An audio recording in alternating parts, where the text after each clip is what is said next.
Olá a todos e bem-vindos ao Bookquesto, o podcast que mergulha fundo nas páginas dos livros mais fascinantes e instigantes. Eu sou Júlio, seu guia nessa jornada literária. Hoje vamos desvendar as teorias e mistérios de Jogos Illuminati, de David Wynne Jr., e para me ajudar nessa missão quase impossível, temos a Vanessa, Oi, Júlio. especialista em desvendar as camadas de narrativas complexas. É um prazer estar aqui. Jogos Illuminati é realmente um livro que nos faz questionar tudo que pensamos saber sobre o mundo. E como? O livro já começa com uma análise do caso de Jeffrey Epstein, apontando para padrões numéricos intrigantes. Vocês podem nos guiar por essa toca de coelho, Vanessa? Com certeza. O autor destaca a recorrência do número 19 ao longo da história de Epstein. As acusações começam por volta de 2005, o iniciamento em 19 de julho de 2006, a renúncia de Acosta, o promotor que ofereceu um acordo controverso a Epstein, em 19 de julho de 2019, exatamente 13 anos depois. E a coincidência não para por aí. A investigação sobre a libertação de Epstein é aberta no mesmo dia da renúncia a Costa, e 19 dias depois, Epstein aparece morto em sua cela. Caramba, é muita coincidência para um caso só. Será que esses números são apenas coincidências? Ou indicam algo mais sinistro, como o autor sugere? Essa é a grande questão que o livro levanta. O autor nos incentiva a questionar a aleatoriedade desses eventos e a considerar a possibilidade de uma orquestração por trás dos panos. E falando em orquestração, o livro também explora as conexões de Epstein com figuras poderosas como o príncipe Andrew e Bill Clinton, certo? Sim, o livro levanta a questão sobre a extensão do envolvimento dessas figuras no esquema de Epstein. E o mais intrigante é que a presença do número 19 se repete em momentos-chave relacionados a eles. Que loucura! Essa busca por padrões numéricos me deixa intrigado e um pouco assustado. O autor usa essa mesma lógica para analisar a crise financeira de 2007 e 2008, né? Exatamente. Ele aponta para a repetição do número 1,9 bilhão em diversas transações financeiras, como aquisições, perdas e resgate de bancos. E o que isso significa? O autor argumenta que essa repetição, assim como no caso Epstein, pode indicar manipulação e um padrão orquestrado por forças ocultas. Ele traça um paralelo intrigante com a morte de Robert Maxwell, pai de Ghislaine Maxwell, que vendeu 1,9 bilhão em ativos para cobrir dívidas antes de sua morte misteriosa. Nossa, essa conexão com o pai da Ghislaine Maxwell é de arrepiar. E o colapso do Lehman Brothers. O livro também menciona esse evento. Sim, e adivinha. A data do colapso, 15 de setembro de 2008, e o valor envolvido, 619 bilhões de dólares. Também carrega o número 19. É muita coincidência, Vanessa. O autor destaca mais algum evento financeiro com esse padrão. Com certeza. O livro menciona que o sistema financeiro americano ficou à beira do colapso por 19 dias durante a crise. É como se esse número estivesse assombrando os eventos mais importantes da história recente. E essa obsessão do autor com o número 19 me deixa encucado. Qual a explicação dele para essa recorrência? Ele sugere que existe algum significado oculto por trás disso. O autor acredita que esses padrões numéricos são pistas de uma manipulação, de uma agenda oculta que está sendo executada por grupos poderosos. Ele argumenta que esses grupos, que ele chama de Illuminati, usam esses números como uma forma de assinatura, um código para marcar seus atos. Interessante. É como se eles estivessem debochando de nós, deixando pistas para que os mais atentos percebam a farsa. Mas por que usar o número 19? Tem algum significado especial? O livro não entra em detalhes sobre o significado específico do número 19, mas sugere que ele é um símbolo importante para os Illuminati. E essa obsessão por numerologia se estende para outros números também. E essa busca por padrões nos leva a outra parte fascinante do livro, a teoria dos doppelgangers, ou sócios, e identidades fabricadas, certo? Exatamente. O autor apresenta diversos exemplos de figuras públicas com aparências incrivelmente semelhantes, como se fossem clones ou usassem máscaras perfeitas. As comparações lado a lado são impressionantes. John Lennon e Steve Jobs, Putin e o rei Felipe da Espanha, Rick Carlisle e Jim Carrey, Papa Francisco e Jonathan Price.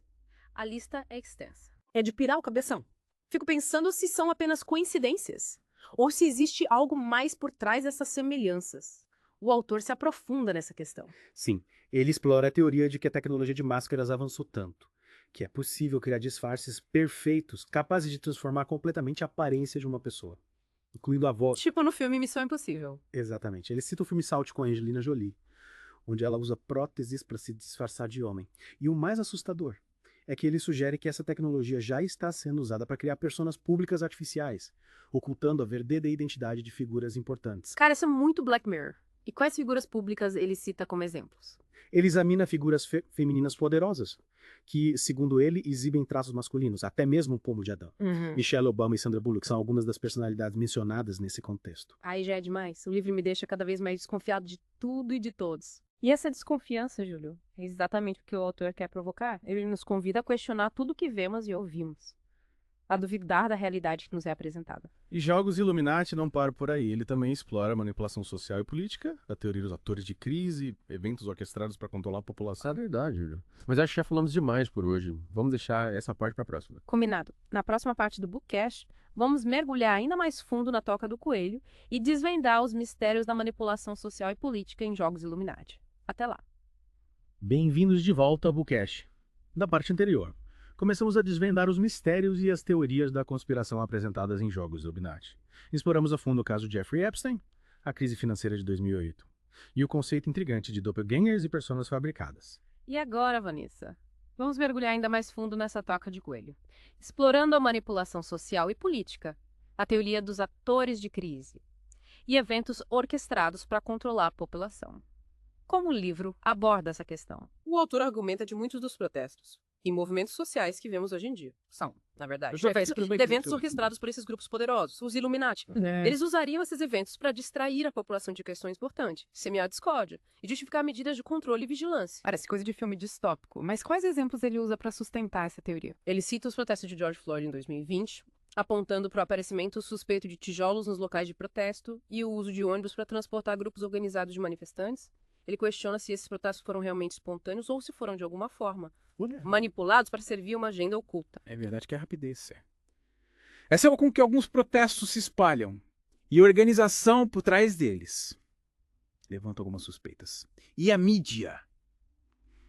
Como entra nessa história? O autor argumenta que a mídia é fóssil, muitas vezes controlada por esses mesmos grupos poderosos, tem um papel fundamental na manipulação da opinião pública. Ela seleciona quais eventos cobrir, quais ângulos destacar e quais narrativas promover, moldando a percepção das massas. Lembrando que na época dos protestos do George Floyd, a mídia focou bastante na questão da violência e do vandalismo, muitas vezes ignorando as demandas por justiça social e igualdade racial. Exatamente. E essa manipulação midiática se estende para outros eventos também, como o ataque de 11 de setembro e o furacão Sandy.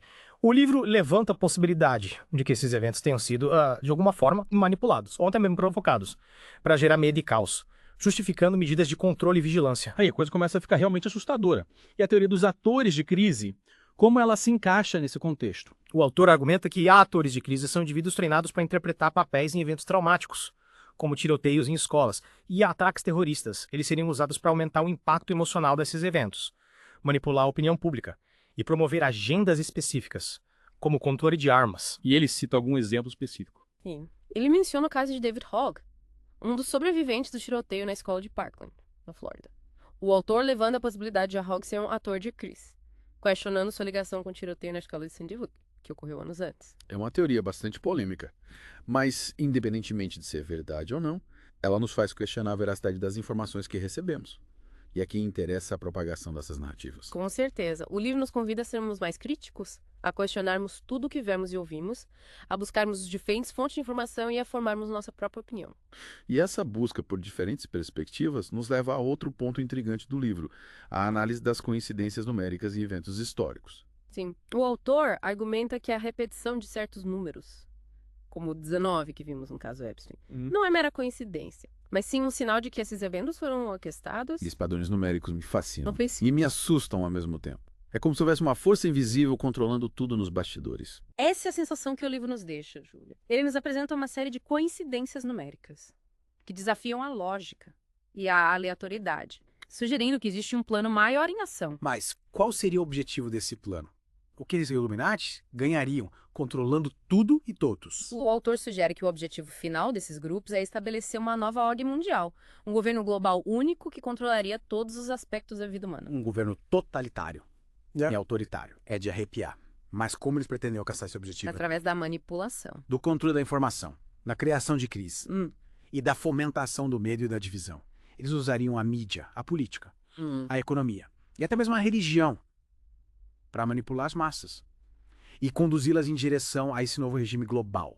Será que tudo isso não passa de paranoia? Será que o autor não está exagerando na dose? Essa é a pergunta que fica no ar, Júlia. O livro nos apresenta evidências, padrões, conexões, que nos fazem questionar a realidade que nos é apresentada.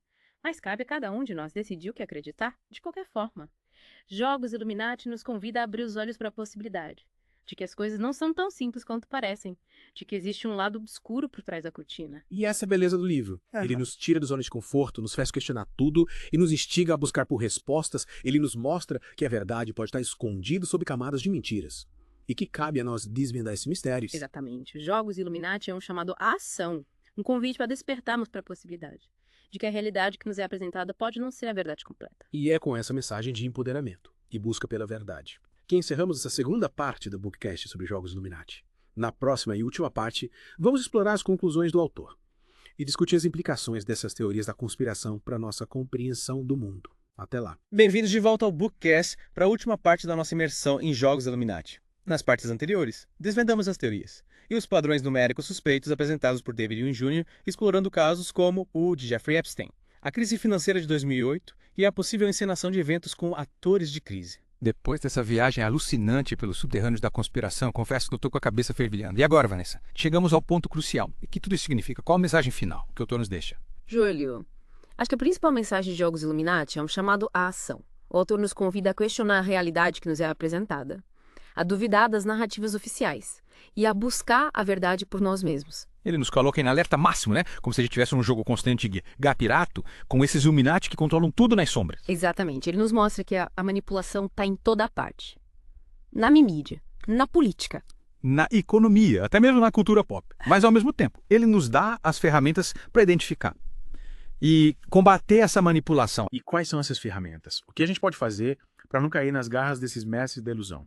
Em primeiro lugar, a gente precisa desenvolver um senso crítico aguçado, questionar tudo, buscar diferentes fontes de informação, comparar dados e formar nossa própria opinião. Ou seja, virarmos detetives da realidade, né? Investigando cada pista, cada detalhe, cada coincidência. Isso mesmo. E o autor? Ele nos ensina a prestar atenção aos padrões, aos símbolos, às mensagens subliminares. Ele nos mostra que a verdade muitas vezes está escondida à vista de todos. Basta a gente saber decifrar os códigos. Como se ele nos desse um mapa para navegar nesse labirinto da manipulação. Para ver se a gente se perder no caminho. E se a busca pela verdade nos levar para um lugar ainda mais obscuro. Aí entra a coragem, Júlio. O autor nos encoraja a não ter medo de questionar o status quo, de desafiar as autoridades e pensar diferente, mesmo que isso signifique sermos ridicularizados, marginalizados ou até mesmo perseguidos. É um caminho árduo, sem dúvida. Mas como diz o ditado, a verdade liberta. E Jogos Illuminati nos mostra que essa libertação só é possível quando a gente abre os olhos para a realidade, por mais assustadora que ela possa parecer. E essa jornada de descoberta, ela é individual e coletiva ao mesmo tempo. O autor nos incentiva a compartilhar nossas descobertas, a conectar com outras pessoas, que também buscam verdade, e a construir uma rede de resistência contra a manipulação. É como se ele estivesse formando um exército de investigadores da verdade, prontos para desmascarar os Illuminati e seus planos sinistros. Exatamente. E nesse exército, cada um tem um papel importante a desempenhar. Seja questionando, pesquisando, compartilhando informações, ou simplesmente abrindo os olhos dos outros para a realidade. Jogos Illuminati é um livro que nos tira da zona de conforto, nos sacode, e nos coloca em estado de alerta. Mas, ao mesmo tempo, ele nos empodera, nos dá esperança, e nos mostra que a verdade ainda é possível. E que a luta pela verdade vale a pena. Afinal, como disse o filósofo Francis Bacon, o conhecimento é poder. E é esse poder que o autor nos convida a conquistar. E com essa mensagem poderosa, chegamos ao fim da nossa imersão em Jogos Illuminati. Esperamos que vocês tenham curtido a viagem e que estejam prontos para desvendar os mistérios do mundo com um olhar mais crítico. E aqui, Até a próxima.